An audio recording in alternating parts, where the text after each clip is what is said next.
जिसे हम कहेंगे पास्ट परफेक्ट टेंस, जिसे हम कहेंगे पास्ट परफेक्ट टेंस। कल हम परफेक्ट की बात कर चुके हैं और हमने आपको बताया था कि जहां पर भी परफेक्ट लग जाता है तो परफेक्ट का मतलब ही होता है कि वो काम जो है वो हो चुका है या हो चुका था। अब चूंकि कल हमने प्रेजेंट परफेक्ट की बात करी थी तो काम हो चुका है, लेकिन जब हम पास्ट की बात कर रहे हैं तो काम हो चुका था। तो राइट डाउन द रिकॉग्नाइजेशन यानी कि पहचान। पहचान box number 1 past perfect tense, right. पहचान the last of the statement, the last of the statement there are चुका था, चुकी थी, लिया था, दिया था, हुआ था, एक्सेट्रा etc। जब भी किसी भी वाक्य के अंत में चुका था, चुकी थी, लिया था, दिया था, हुआ था जैसे स्टेटमेंट आते हैं वो हमारा पास्ट है। और पास्ट की पहचान हमने था से करी। प्रेजेंट था तो यहां पर है आया था, बट बात हम परफेक्ट की ही कर रहे हैं, यानी कि वो काम हो चुका था, राइट। तो जब भी स्टेटमेंट के लास्ट में चुका था, चुकी थी, लिया था, दिया था, हुआ था, किया था, ऐसे कोई भी वर्ड्स आएंगे ना लास्ट में तो हम तुरंत पहचान जाएंगे कि वो हमारा क्या होगा, वो हमारा पास्ट ही होगा। अब हमने अगर प्रेजेंट की बात करी थी तो वहां पर हमने क्या कहा था कि अगर हमारा सब्जेक्ट सिंगुलर है तो हैज के साथ वर्ब की थर्ड फॉर्म लग जाएगी, और अगर हमारा सब्जेक्ट प्लूरल है तो प्लूरल के साथ हैव के साथ वर्ब की थर्ड फॉर्म लग जाएगी। बट यहां पर हम पास्ट की बात कर रहे हैं। अगर हम पॉजिटिव स्टेटमेंट की बात करेंगे तो सब्जेक्ट, अब हमारा सब्जेक्ट चाहे सिंगुलर हो चाहे प्लूरल हो, यहां पर हैड आ जाएगा और हैड के साथ हम वर्ब की थर्ड फॉर्म लगा देंगे। जब भी परफेक्ट आएगा तो परफेक्ट के साथ हम वर्ब की थर्ड फॉर्म लगाएंगे, फिर ऑब्जेक्ट और ऑब्जेक्ट के बाद अदर वर्ड। अगर हम निगेटिव की बात करेंगे तो सब्जेक्ट, फिर हैड, हैड के बाद नॉट, और इसे हम कहेंगे हैडंट। हम इसे कहेंगे hadn't plus verb third form plus object plus other word. अगर हम इंट्रोगेटिव की बात करेंगे जहां पर हमारा स्टेटमेंट क्या से शुरू हो रहा होगा तो वहां पर हम क्या के लिए कभी भी व्हाट नहीं लगाएंगे, बल्कि जो भी ऑक्सिलरी है टेंस के अकॉर्डिंग उसे हम सबसे पहले लिख देंगे। तो यहां पर आ जाएगा had plus subject plus not, अगर है तो लगाएंगे, नहीं है तो नहीं लगाएंगे, वर्ब की third form, then object, then other word. Question marks बहुत नीडेड होगा। अगर कहीं पर हैड नॉट आ रहा है तो आप हैडेंट लगाकर फिर सब्जेक्ट लगा सकते हैं, राइट। और अगर हम डबल इंट्रोगेटिव की बात करेंगे तो डबल इंट्रोगेटिव में सबसे पहले question word plus had plus subject, then not, verb third form plus object plus other word. Question mark बहुत नीडेड है। That is your box number 8। That is a construction of box number 8। ये आपकी पहचान हो गई और ये आपके कंस्ट्रक्शन हो गए कि कैसे हमें स्टेटमेंट को बनाना है। Write down on your notebook. Yes ma'am, बोलिए।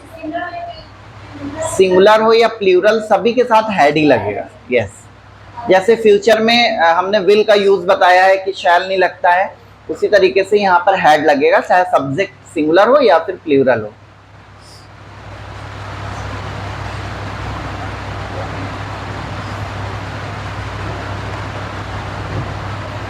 सबकी स्टिक कलेक्ट हो जाए तो मुझे बता दीजिएगा, और आप लोग इसके ऊपर रख दीजिएगा, मिरर के ऊपर, ठीक है। तो रोज लाना नहीं पड़ेगा, फिर हम लोग ये सेशन कंप्लीट करेंगे। Personality development completed.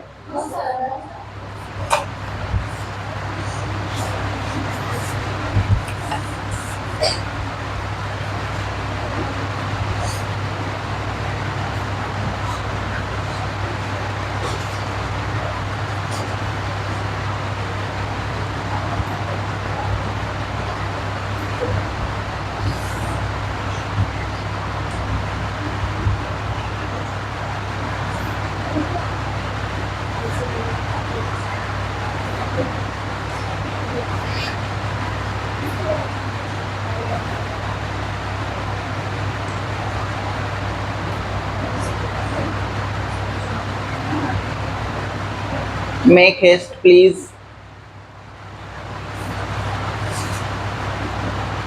फटाफट करिए।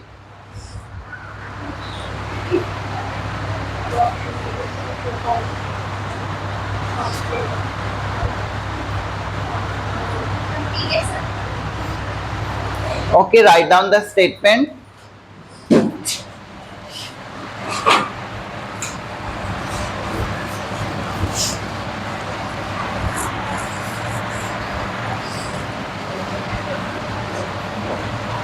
उसका पैर सांप पर पड़ चुका था। उसका पैर सांप पर पड़ चुका था। Step on something, STEP, step on something. जिस चीज के ऊपर भी पैर पड़ेगा उसे समथिंग की जगह पर लगाएंगे। किसी चीज पर पैर पड़ना। लिखिए, वो बहुत तेज गाड़ी चला चुका था। वह बहुत तेज गाड़ी चला चुका था। Zoom around, ZOOM, zoom around, zoom around, AROUND, zoom around. बहुत तेज गाड़ी चलाना। जब कभी भी बहुत तेज गाड़ी चला रहे होते हैं तो वहां पर हम लोग जूम अराउंड का यूज करते हैं। जी जी जी। लिखिए, वह आवारा गर्दी कर चुकी थी। मूच अराउंड, वह आवारा गर्दी कर चुकी थी। MOOCH, mooch, AROUND, around, mooch around.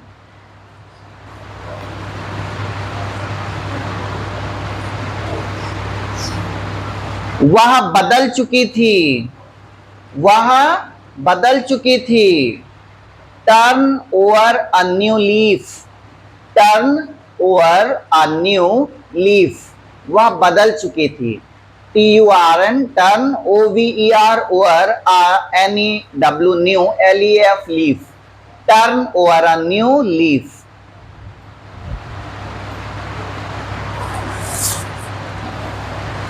मैंने कोई प्रयास बाकी नहीं छोड़ा था। मैंने कोई प्रयास बाकी नहीं छोड़ा था। Leave no stone unturned, LEAVE, leave, NO, stone unturned. Leave no stone unturn, कोई प्रयास बाकी ना छोड़ना। लीव की थर्ड फॉर्म नहीं लगेगी, इसमें मूछ की लगेगी। टर्न्ड हो जाएगा, टर्न का हो जाएगा टर्न्ड। लीफ का प्लूरल होता है, थर्ड फॉर्म नहीं होती लीफ की। लीफ और लीव्स, लीव का लेफ्ट, लीव है, वो लीव है।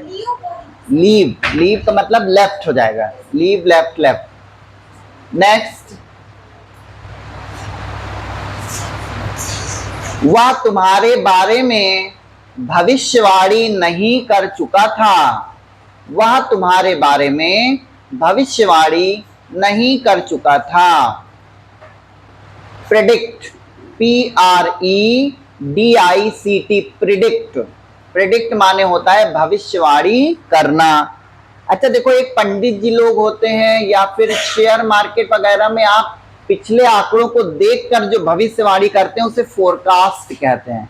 उसे कहते हैं फोरकास्ट, FORECAST। फोरकास्ट माने आंकड़ों के तहत भविष्यवाणी करना। जैसे आपने लॉटरी के टिकट के नंबर से आगे का नंबर निकाला, शेयर मार्केट की पोजीशन को देखकर आपने कोई भविष्यवाणी करी कि ये वाला शेयर आगे बढ़ेगा, इसमें ज्यादा पैसा मिलेगा, तो that's we call the forecast. लिखिए, वो नर्स उस बच्चे को गीले कपड़े से नहीं पोंछ चुकी थी।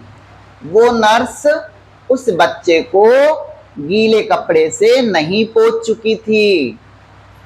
जब बच्चा छोटा होता है ना तो सर्दियों में उसे नहलाया नहीं जाता है, बाथिंग स्पंज से उसकी बॉडी को स्पंज कर दिया जाता है, तो इसे स्पंज द बेबी कहते हैं। SPONGE, sponge the baby. Sponge the baby, बच्चे को गीले कपड़े से पोंछना। स्पंज द बेबी, बच्चे को गीले कपड़े से पोंछना। नेक्स्ट, उसके अंदर सकारात्मक बदलाव नहीं आ चुका था। उसके अंदर सकारात्मक बदलाव नहीं आ चुका था। Change positively, change CHANG, change POSITIVALY, positively, change positively, सकारात्मक बदलाव आना, सकारात्मक बदलाव आना।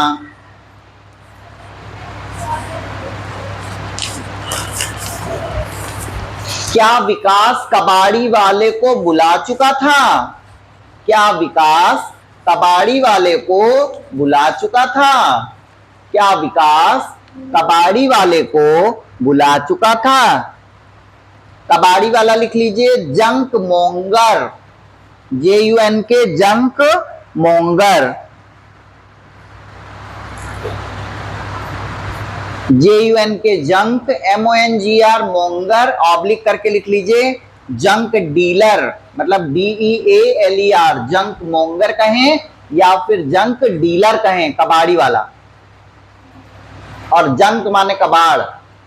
आपने ईमेल में देखा होगा ना, एक जंक होता है, जंक मेल्स, यानी कि बेकार, है ना जी, वाइट। लिखिए, क्या मेरे कपड़े फड़फड़ा चुके थे? फड़फड़ाते ना, हवा आती फड़फड़ फड़फड़ करते हैं। क्या मेरे कपड़े फड़फड़ा चुके थे? फ्लटर, FLUTTR, फ्लटर, फ्लटर माने फड़फड़ाना, फ्लटर मीन्स फड़फड़ाना।